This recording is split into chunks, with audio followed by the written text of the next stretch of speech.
বাঙাল বাড়িতে ছিল একটা পানা পুকুর। সেখানে ভয়ে লোকজন তেমন যাতায়াত করত না।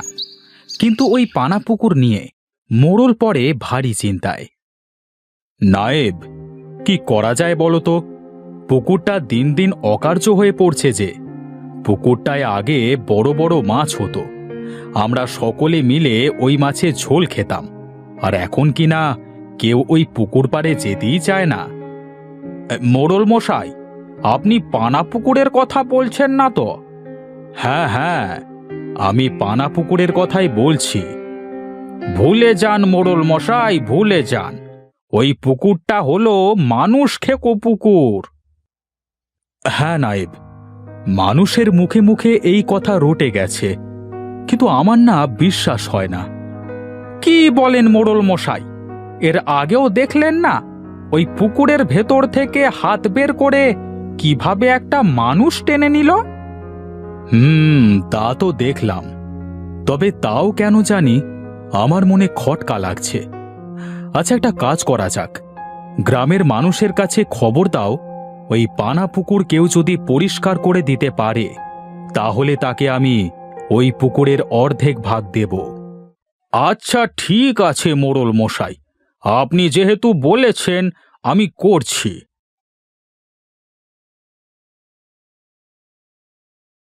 না, এইভাবে চলতে থাকলে কি করে বেঁচে থাকবো খোদা? তুমি একটা ব্যবস্থা করে দাও।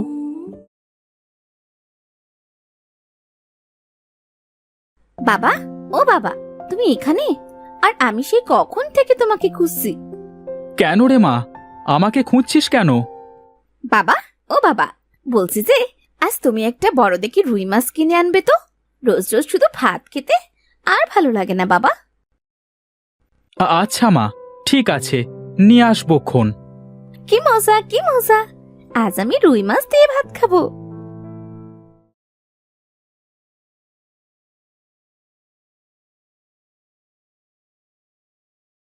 বলি, মেয়েকে তো বললে রুই মাছ খাওয়াবে, তা মাছটা কোথা থেকে আসবে শুনি? কি করব বলো, মেয়েটা খেতে চাইলো, ওর মুখের উপর না করে কিভাবে? সবই তো ঠিক আছে, কিন্তু একটা রুই মাছ কিনতে যে অনেক টাকা লাগবে। এত টাকা কোথায় পাবে তুমি? এই কি গো, কোথায় যাচ্ছ তুমি কোনো কথা না বলে? যাই দেখি, কোনো কাজ পাই নাকি।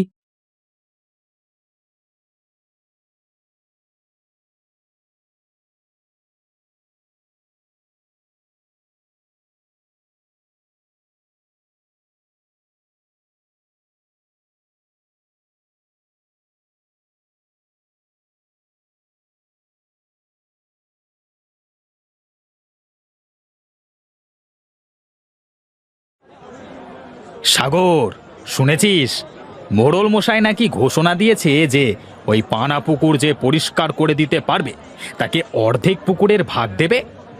হ্যাঁ, তা তো শুনলাম, কিন্তু কার বুকে এত সাহস আছে যে ওই পানা পুকুর পরিষ্কার করতে যাবে? বুঝি না বাবা, বুঝি না। এই মোড়ল দিন দিন সবকিছু ভুলে যাচ্ছে কিভাবে। ওই পুকুর যে মানুষ খেকো পুকুর। এই বড় লোকেদের কাজ আর কি। শুনেছি বড় লোকেরা যখন কাজ পায় না তখন খালি গা চুলকিয়ে ঘা করে। হে, তা তুই ঠিকই বলেছিস।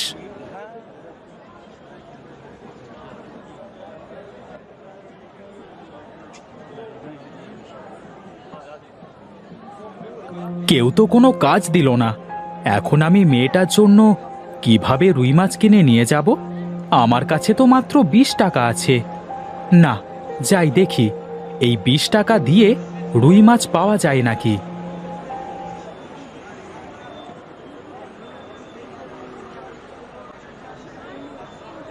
দাদা, রুই মাছ কত করে? রুই মাছ 50 টাকা কিলো। ও, 50 টাকা কিলো? বলি, একটু কম হবে না দাদা?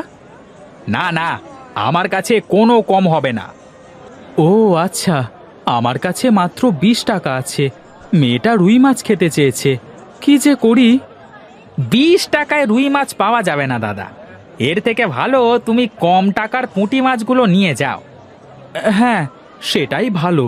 আচ্ছা দাদা, তাই দিন।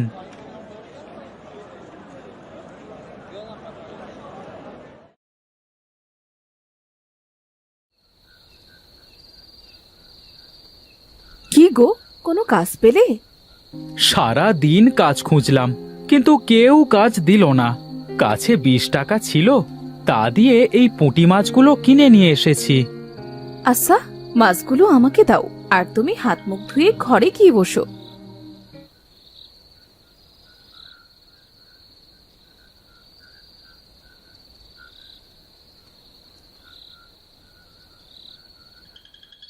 বাবা বাবা, মাছ এনেছো? হ্যাঁ রে মা, নিয়ে এসেছি। কি মজা কি মজা, আজকে আমি মাছ দিয়ে ভাত খাবো। কি মজা! কই গো, তোমরা এসো, ভাত খেয়ে যাও। বাবা চলো, মা ডাকছে ভাত খেতে। হ্যাঁ মা, চল।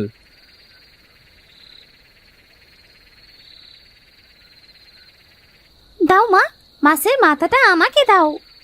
এই নে মা, এই মাছগুলো খা। কই আমার বড় মাছ কই? মারে, বড় মাছ আজ পাইনি, আমি কাল ঠিক এনে দেব। হ্যাঁ রে মা, তোর বাবা ঠিক কাল এনে দেবে। এখন লক্ষ্মী মেয়ের মতো ভাতগুলো খেয়ে নে তো মা।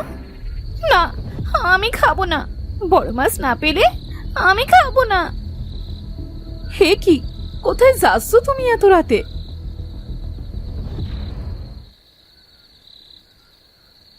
এই জীবন আর রাখবো না। কেমন বাবা হয়েছি! ছোট মেয়েটা শখ করে রুই মাছ খেতে চেয়েছে, কিন্তু তাও দিতে পারলাম না। আমি আর এই জীবন রাখবো না। শুনেছি ওই পানা পুকুরে মানুষ খায়, ওইখানে গিয়ে নিজেকে শেষ করে ফেলি।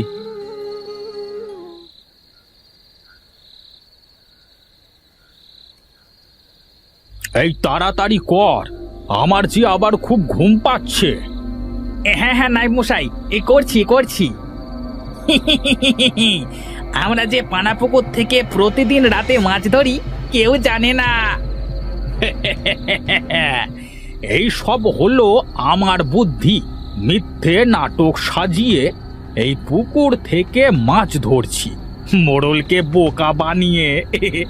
তবে শোন, মোড়ল কিন্তু আবার এই পুকুর পরিষ্কার করবার জন্য ঘোষণা দিয়েছে। চিন্তা করবেন না নায়েব দাদা, আমরা আগের বারের মতো এবারেও শেষ করে দেব যে পুকুর পরিষ্কার করতে আসবে। বলছি, মোড়লকে একেবারে শেষ করে দিলে তো আপনার এত নাটক করা লাগে না। বোকার মতো কথা বলিস না তো। গাছ কেটে কোনোদিন ফল খাওয়া যায়, গাধা! ও, তাহলে এই ব্যাপার। নায়েব মশাই, সকলকে মিথ্যে ভয় দেখিয়ে পুকুরের সব মাছ ধরা হচ্ছে। দাঁড়াও, দেখাচ্ছি কাল মজা।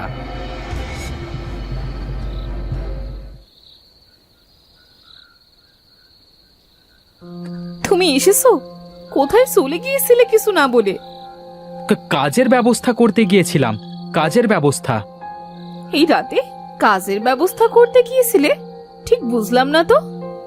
কাল ওই পানা পুকুর পরিষ্কার করব, তাহলে মোড়ল মশাই ওই পানা পুকুরের অর্ধেক ভাগ আমাকে দেবে। আর ওই পানা পুকুরে অনেক বড় বড় রুই মাছ আছে, আর ভবিষ্যতে মাছ চাষ করে অনেক টাকাও ইনকাম করতে পারবো। তোমার মাথা ঠিক আছে তো? ওই মানুষ খেকো পুকুর তুমি পরিষ্কার করতে যাবে? সবাই ভুল ভাবে, আসলে এইসব নায়েবের সাজানো নাটক। কি বলছোটা কি? তবে শোনো। সত্যি বলছো? হ্যাঁ হ্যাঁ, সত্যি বলছি।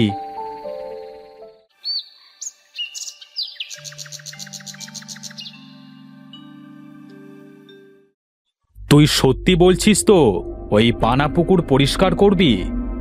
হ্যাঁ, আমি সত্যি বলছি, তাও আবার আজ পরিষ্কার করব। এ কি করে হয়? তোর কি মরণ বলে কোনো ভয় নেই? ওখানে কোনো রাক্ষস নেই, সব কিছু গুজব। এই সুজয়ের দেখছি মরণের বার বেড়েছে, এর একটা ব্যবস্থা করতেই হবে। কে নায়েব, চুপ করে আছো কেন? চলো চলো। বলছি কি মোড়ল মশাই, এখন তো একটু কাজ আছে, আপনারা যান, আমি একটু পরে আসছি। কেন নায়েব মশাই, এখন আপনিও যাবেন আমাদের সাথে? হ্যাঁ, তোমাকেও যেতে হবে, সব কাজ পড়ে থাক।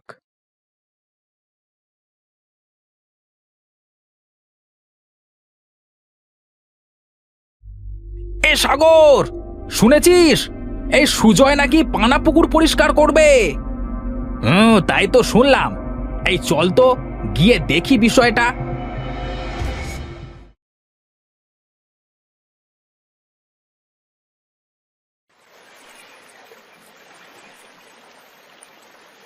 এ কি, সুজয়ের তো কিছুই হচ্ছে না। তাই তো দেখছি। ব্যাপারটা কি? এ সুজয় কি কোনো জাদু টোনা শিখলো নাকি?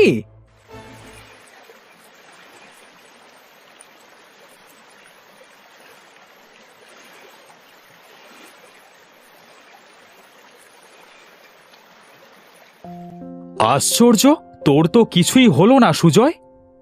হবে কেমন করে? এই পুকুরের মানুষ খেকো রাক্ষস তো এখনো পুকুরে নামেনি। কি, রাক্ষস এখনো পুকুরে নামেনি? মানে কি? আমি ঠিক বলছি। এই রে, তার মানে সুজয় সব কিছু জেনে গেছে। কোথায় পালাচ্ছেন নায়েব মশাই? না মানে এই আমার একটু প্রাকৃতিক ডাক দিয়েছে তো, তাই 2 নম্বরে যাচ্ছি। না না, তা বললে তো হচ্ছে না। এইসব কি হচ্ছে কিছুই তো বুঝতে পারছি না। এই পটা, সব কিছু নিজের মুখে স্বীকার করবি নাকি আরো মার খাবি? না না, আর মেরো না সুজয় ভাই, আমরা স্বীকার করছি। মোড়ল মশাই, এখানে কোনো রাক্ষস বা পুকুরে মানুষ খায় না। এই সব কিছু ওই নায়েবের সাজানো নাটক।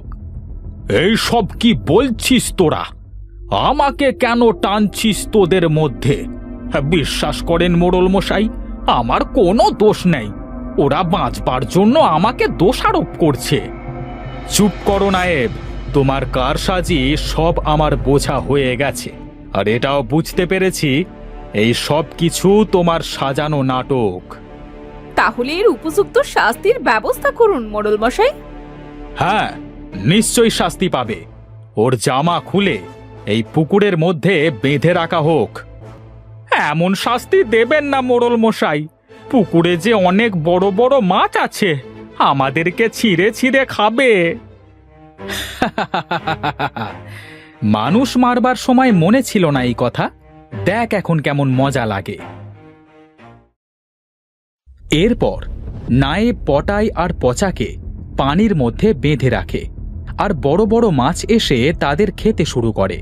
আর মোড়ল তার কথা মতো পুকুরের অর্ধেক ভাগ সুজয়কে দেয়।